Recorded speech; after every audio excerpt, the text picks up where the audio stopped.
3 years ago, I set out with my modder friends to start making real-scale versions of the StarCraft 2 campaigns. Wings of Liberty started off a little jank, and while Heart of the Swarm lived up to the name, it always felt like something was missing. Now it's time for real-scale Legacy of the Void, which ended up as one of the craziest mods ever made. We waste no time with 4ire, where the mod makes sure to show you that real-scale was in fact successfully installed. 4ire is a great mission for many reasons, but the sneak previews of what is to come is by far the best part. The real-scale Protoss are amazing. Zealots cut through small Zerg like butter, and Immortals couldn't care less about the towering Ultralisk. Then we get the Colossus, and it's already time to start stress testing the improved zoom feature. This mission is just epic. The Protoss Strike Force annihilate the Zerg defenders, while waves of cinematic flyers zip across the battlefield. Everything is perfect. Then I proceed to lose one of my Colossus to a Devourer, which congrats on the buff, dude, you really deserved it. Even with one of the Colossus down, when all the Protoss are together and accounted for, there is nothing the Zerg can do to stop the onslaught. I'm sure it's gonna stay that way for the entire campaign, and nothing will ever go wrong. The Gathering Shadow is where we get a bit of tutorialization on how real scale works, and learn about the new features that the Legacy of the Void update brings. Because frankly, the last two campaigns were complete and utter jank, and they were very difficult to play at times, so a major goal here for development was to make things a bit more smooth. Real scale is supposed to be fun for everyone, so we've added auto-casted worker production, the ability to make capital ships slightly smaller so you can sometimes see. Just pretend that they're in orbit and really far away. And there's also buttons to hide capital ships completely. There's also indicators on the minimap where any enormous units are. And because why not, there's also an extra units feature that allows you to unlock stuff like disruptors and warp prisms later on. And the reason this video took so long to come out is we were waiting for the 2.0 update, which gives all of these features to the previous campaigns as well. On the Protoss army sides of things, we're back to basics, Zealots and Stalkers, but whoa, Zealots are good! Real-scale Wings of Liberty had an issue where infantry stopped being good almost instantly, but Zealots have great health, their attacks ignore armor, and the swarm being less durable means they only take a few cuts to take down Hydralisks and Roaches. There's also extra bases, no more having a bad economy while you try to afford the 5,000 mineral down payment for a capital ship. And then there's some really cool additions to take advantage of. For example, the Colossus aren't able to shoot under themselves, letting us turn this guy into a nice safe laser umbrella. And we can do the same with Ultralisks, running under them to avoid the cleave. Somewhat. At the final Protoss base, there's a neutral floating mothership core that acts as a tutorial on how to hide our capital ships so you can fight under them. Eventually, everything falls and we can move past the tutorial and on to Spear of Adun. This is where we activate our parent ship for the remainder of the run. Unfortunately, the Spear of Adun never appears in-game, so we won't actually get to resize it, and it would be absolutely insane for a silly mod like this to spend the time required to completely revamp a mission just to show off this ultimate weapon. Well, for now, we get access to real-scale deploy pylon, and you know what, it's actually pretty good. It only costs 25 energy instead of the normal 75, and it doesn't have a cooldown. In addition to this, warp gates now hold 3 charges, even on brutal. The Nexus can warp in probes, and gateways can build units 2 at a time, and autocast production. Seriously, this mod is so convenient to build stuff in. Past that, there isn't a huge lot going on for the majority of the mission, but near the end, we do get our first glimpse of the hybrid. These individual hybrid Reavers with basically no escort protection managed to do some serious damage to my Zealot force. Each hybrid type has been revamped for real scale, and once they all start coming in high numbers, they're going to be an immense threat. Once the hybrid are dealt with and the power cells are clear, we escape Ire and it's time to take things up a notch. I head to Core Hall so I can unlock the Immortal, but before we get those, I need to beat Sky Shield. Now that we have the Spear of Adun and we get unit variants to work off of, this is where Protoss really starts to shine. The increased Zealot durability combined with real scale giving them damage reduction when charging means that Whirlwind Zealots are actually great against small groups of enemies, and Dragoons are much slower than the Stalker variants, but gain big range against larger flyers. But both of these units are peanuts compared to the real monster we unlock.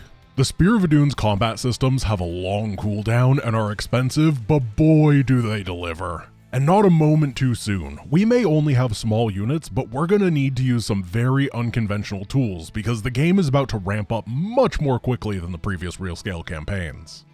Brothers in Arms is a beloved mission where you fight with competent allies, and real scale has doubled down on that. We need to defend them during the disruption pulses because we are not winning this mission without their firepower. To defend against the hybrid attacks when they're stunned, we get the Immortal, which lives up to its name even more than normal. With 250 shields, a barrier ability, and the return of hardened shields which clamps attack damage to a maximum of 10, these bad boys punch far above their weight. And they have to, because hybrid are menaces. The smallest and weakest hybrid, the Destroyers, do a casual 90 damage and have 1000 hit points while spamming stuns with Graviton Lift. And the melee hybrid Reavers have a cloak and they charge into the fray, dealing massive area damage with their claws and slowing enemies with Nickelodeon Slime. Fortunately, the Immortal is pretty good against both. Realscale has gotten rid of the light and armor tags and replaced them with small, medium, and large units. And while the Immortal is not what you're looking for against small targets, it punches through medium hybrid fairly well.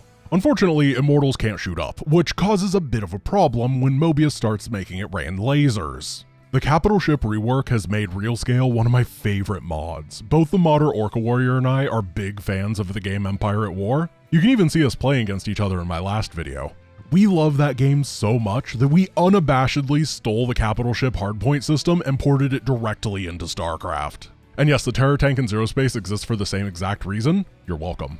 Instead of being a giant ball of stats, battlecruisers have air-to-surface and air-to-air laser batteries that can be individually targeted for permanent destruction. It turns these monsters into puzzles, where sniping individual components can turn the tide of a battle if done cleverly. Or in our case, using our allies' anti-air capability and the disruption stuns to disable the behemoths as we take them out. And when a capital ship finally falls, it is so epic.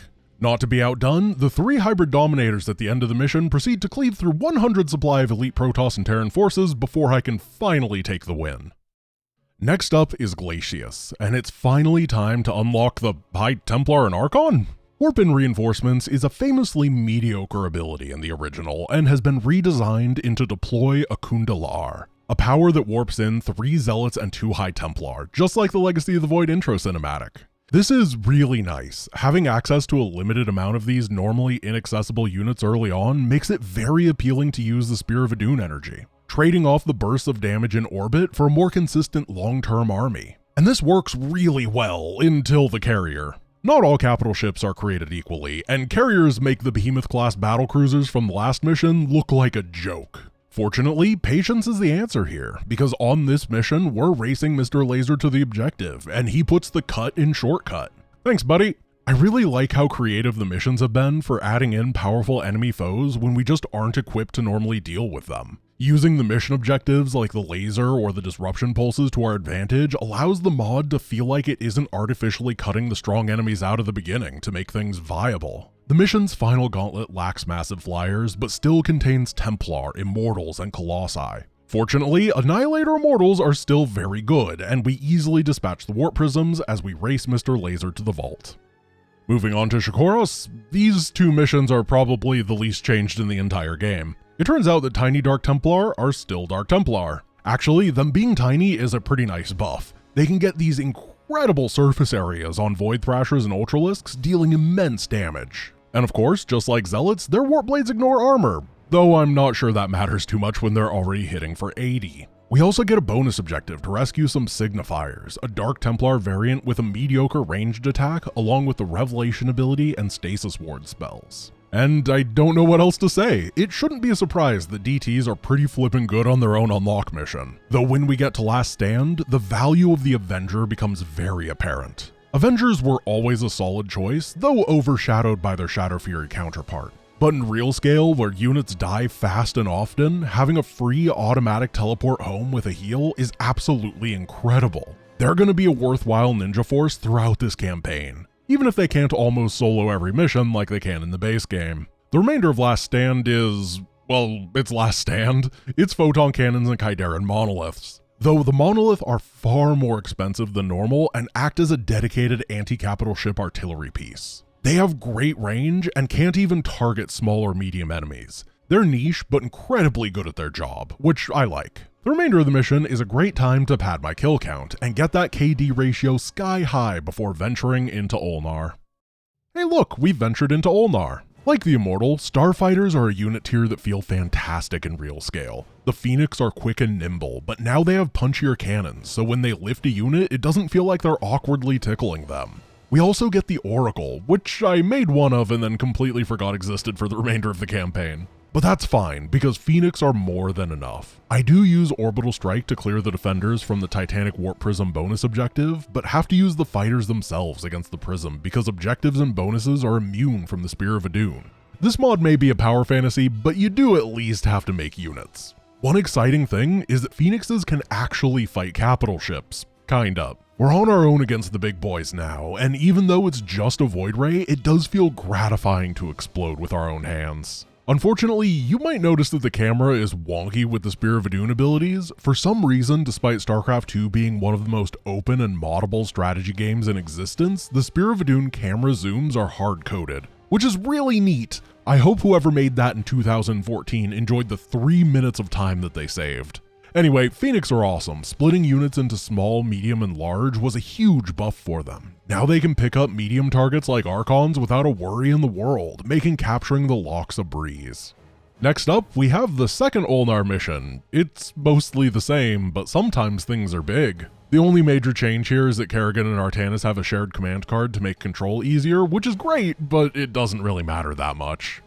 Okay, Harbinger of Oblivion time. Now we get to square off against the hybrid again. And this one is a toughie. We get High Templar, which are okay at this point, but not great. And the Corsair we unlock is fine as well. But wow, the enemy is not holding back here. Every time a Void Crystal goes down, a big hybrid wave comes, and as we discussed earlier, they do some pretty tremendous damage. And in the air are Void Rays, battle cruisers, and a carrier. The real scale Kerrigan ally does send Scourge, but you need like 50 to take down a capital ship, and the Queen of Blades can apparently only count to 3. Fortunately, we're at the point where almost every mission has extra bases for cash, but we're lacking in hard counter units, so it's clever time again. Wait, did I say clever? I meant Solar Lance. I tried my best with Corsairs fighting capital ships, but it turns out they just don't counter the battle cruiser. What they are remarkably good against, though, is the carrier, because Zers absolutely shred interceptors. It doesn't matter if the carrier is spawning 80 of these lads, that's just higher target density for the neutron flares. And then the carrier and I have to awkwardly wait for Kerrigan to throw 3 Scourge at a time into it so I can move on.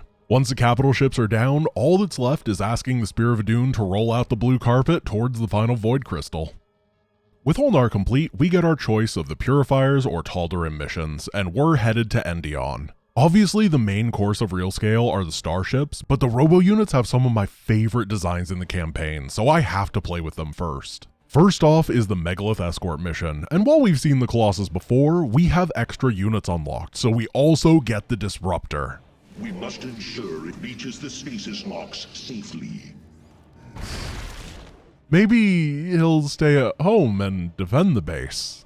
The best part about the Megalith Escort is that the Megalith itself sports a casual 5,000 HP. It can soak Banelings, Hydralisks, and even Ultras with no problem, letting me just sit in the back and blast with my Stalkers, Energizers, Vanguards, and Colossus. It's kind of funny how this mission is made for Colossi in the original game with the cliffs, but the narrow nature now means that it's impossible to fit more than a few of these guys in, so we need a bunch of units under them. Very quickly though, it becomes apparent that I have messed up with my composition. In a normal game, this would shred everything. Vanguard's anti-armor shotguns are amazing even against Ultralisks, Colossi melt small units, and Stalkers beat the air. But Ultras got that carapace now, and they brush off everything I throw at them. It doesn't start off bad, but by the third lock, it's clear that I was not building a real scale composition when I picked out these units. As a result, the remainder of the mission is brutal, relying on the Phoenix calldown and orbital strikes to do the heavy lifting while my army limps along behind. Despite my Colossi being efficient with hundreds of kills each, I almost lose, ending the mission with an incredible 5 units. It goes to show that mods like this are as hard as you make it. If I had played the mod instead of mentally defaulting to what normally works in StarCraft, I would have been fine. But you gotta strategize as if it's a completely new game. And if we're gonna think of things like it's a new game, then we might as well whip out a new unit. Because on Purification, we are going Reavers. Now you might wonder, why would you ever make a Reaver when the Colossi are bigger and faster and have a higher range? Well, that's because the real-scale Reaver was inspired by the StarCraft 1 manual. And in the lore, the Reaver was not designed as a combat unit, but were actually mobile factories. And we're playing into that. Every Reaver can be configured to automatically produce Purifier Zealots, Stalkers, or Sentries constantly, in addition to the Scarabs. They just do it for free. It isn't fast, and these units are not great at this stage of the game, but Mass Reaver is really fun. A constant wall of free robots being thrown out while Scarabs punch holes through the Zerg defenses. It's a slow crawl through the map where the abysmal Reaver movement speed just gives more time to assemble a robot legion. Also, I have no idea why the bonus objective is this big. We have official sources for the size of basically everything, but I have no idea where this chonker's dimensions come from in the lore. Maybe he was eating the minerals from the base that he's now guarding.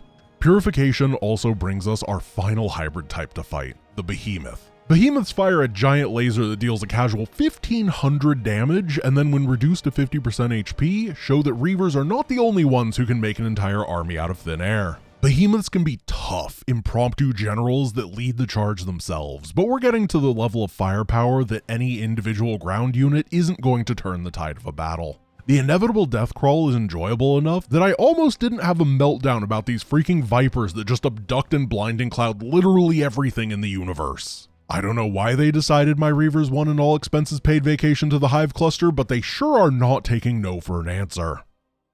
Now it's time to fight the Tal'darim on Steps of the Right. And finally, we have capital ships. Void Rays might not be the biggest or fanciest, but they are great against other capitals, and that's exactly what we've been lacking. Also, we're now at the point where these ships are just too flippin' big. We're going to have an absolute boatload of flyers on both sides from now on, so I'm triggering the reduced scale on capital ships so we can actually see things. You can play with the bigger size, but they're constantly clipping into each other and you just can't see anything. As I said before, just pretend they're way up in orbit so they look smaller. It's legit, trust me. The capital ships may be smaller, but they do keep their firepower, and that's all that we need. On a side note, I love how Voids actually point at their target when firing. It makes them feel so much more personal as they melt the faces off of their opposition. I think everybody enjoys piloting the occasional Void Ray death ball. It isn't something I would do all the time, but it just feels good to make a pile of lasermen and then sick them on the enemy every once in a while. Toss in a few Immortals to deal with the Thors and the hybrid, and you've got a stew cooking. It's sort of hilarious how the Melash Guardians die in about a quarter of a second here. In the base game, they're these elite ascendants, but here they can hardly blink before being shown that many lasers make light work. The Voids are so good that when I encounter a carrier, I finally don't need a 27-step plan to take it out, and I can just click on it. The rest of the mission goes cleanly, but then we almost kill Alarak with falling debris in the cutscene afterwards. Sorry, buddy. To make up for the OSHA violation, we're gonna help Alarak win Rakshir. And to do that, we have another of my favorite units. People often say that the Dragoon is basically if Protoss took a photon cannon and strapped some legs on it, and if that's true, then the same engineer found the Kaidaran monolith when designing the Wrathwalker. These monsters are dedicated anti-capital ship artillery pieces, and they absolutely rock. It turns out that having a giant death cannon that can charge and fire while moving means that almost nothing can touch them with a little bit of micro. Well, except for the Immortal, who reduces their hundreds of damage per shot to a much less impressive 10. We do need a few other units to deal with that. The Wrathwalkers have a range of 12 against most target and 28 against capital ships. And they hit the biggest of boys for over 2,000 per shot. Enemy Void Rays literally don't know what's happening before they die. The remaining units just get confused because they're all cloaked due to an Arbiter, and the Stunny Whale bonus objective dudes just get popped instantly. Using Wrathwalkers against capital ships feels great. The remainder of the campaign is going to be focused on big capital ship battles, but I highly recommend giving these guys a spin before you get into that. They are an absolute blast to use. Watching them shoot their red orbs off into the darkness and smoke enemies that can't even fire back is a real treat. Ravenscar is where the endgame truly begins. The final 3 missions are absurd in scope and scale. The enemy defenses are absolutely monstrous, and we will need to use the full power of the 3 capital ship unlocks to beat them. First off is the carrier. The normally economically sparse map has been casually quintupled in resources so we can actually afford these guys, but boy are they worth it. At 2,800 minerals, 1,600 gas, and 40 supply per unit, it seems pretty steep. But carriers crush everything in the game that doesn't have an absurd armor value. They're also so titanic that the movement required for them to go from sieging an enemy base to defending our own is simply turning around. The enemy does sport a decent number of battlecruisers, both the smaller Minotaur variant as well as the larger Behemoth, but the full might of the Golden Armada is simply too much for the Terran technology. An interesting byproduct of this mission is that you can't actually skip the end by flying around the sides like normal. Because the units are so titanic, we're forced to fight our way through Mobius in a straight up honorable capital ship duel. It's the first time that we've gotten to see anything like that in StarCraft, and it feels good. A+ mission. The only sad thing about it is that my kill-death ratio was absolutely obliterated because of interceptor deaths. Templar's Return is another no-build mission, and similar to the other one, it's basically the same except for some things are big and some things are small. The funniest things in the mission are Mini Alarak using his knockback against the giant Ultralisks, and then the Ultralisk eating his face off despite that. The Host is the second big macro mission, and it works a bit different than Ravenscar. Instead of starting with a bunch of bases, we need to work our way to them, which means building up actual normal combat units to fight with. The tempo here is really nice. Because we can see the capital ships on the minimap, it's exceedingly clear that the northwest is where you go when you want to die. But the areas closer are a little bit safer, meaning we can power up, get a destroyer, and start fighting. And the destroyer is beautiful. The chain beam absolutely smokes small targets over a pretty large radius, and the range is great too.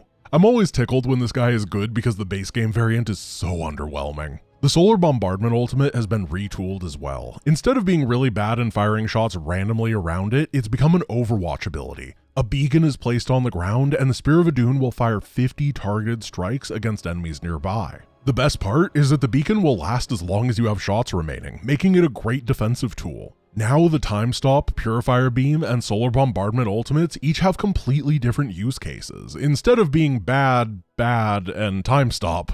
The left side of the map is where the pain begins. They have a mothership, and even with the reduced scale, we can barely see it on the screen. Fortunately, my mom can beat up your mom. I'm gonna be honest here, at this scale, it is completely impossible to actually tell what's going on in the fights. They're two huge mothership. Well, my mom just got vortexed multiple times. The Tal'darim mothership doesn't want anybody to poke her, but she's got hit by a straight flush. After the nonsense ends, the enemy mom explodes, and I realize my mothership only has one hardpoint left, so I send it to die to free up supply. And then I learned that you actually free up supply every time that a hardpoint has been destroyed, not all at the same time when the unit finally dies, because apparently Orca Warrior is a smarter developer than the Empire at War team. Anyway, I got a new mom and I blew everything up. This was another great mission.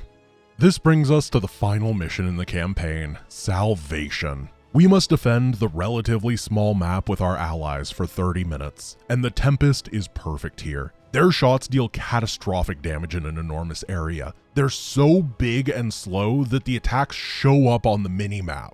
Tempest range is so high that we can camp them in the middle of the base to defend against all three angles at the same time. With a complement of Arbiters cloaking our allies, and a squadron of scouts to intercept flyers, and the Spear of Adun's powerful calldowns, we find ourselves locked down against the enemy attacks quite early. And that's it. It's fairly underwhelming, but that's the entirety of the— Artanis, the Golden Armada has begun attacking the Spear of Adun. I'll try to support your forces, but we're taking heavy damage.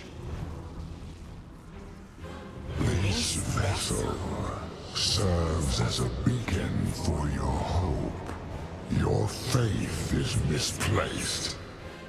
Now that is more like it. Salvation is amazing. Instead of losing the Spear of Adun modules over time as the mission progresses, the top half of the map is extended to a space battle, where we can buy Phoenix, Scout, Tempests, and Carriers to fight off the Golden Armada and Zerg Leviathans that are trying to breach the Spear of Adun's defenses. All while we're fighting on the surface with our allies to protect against the relentless Zerg and Protoss strikes against the Keystone. Neither side is particularly hard. Our allies at the bottom are very intelligent, and our units are fantastic, and the production in space is easy, but the entire experience is something I have never played before. The mission is designed around you losing all of the Spear of Adun powers anyway, so the defense up top is pure advantage, allowing us to get in a position where we can finally defend against the final Protoss attacks, including multiple motherships at the end. Realscale Legacy of the Void fixes every problem that the earlier installments had. It's easier to control and build, capital ships are so much cooler, and the balance is a lot more fair. It's easily one of my favorite mods of all time, and I highly recommend it to everyone. And of course, all these changes have now been backported to Realscale Wings of Liberty and Heart of the Swarm, so the entire trilogy is now up to this level. Thank you all for watching, and thank you to my patrons for their support, as well as the Giant Grant Games community for helping fund creating these mods, which you can play for free on the Giant Grant Games Custom Campaign Manager, link in the description. Though we'll see if I'm still thankful to the community soon, because the next video topic was picked entirely by them, and that will be something.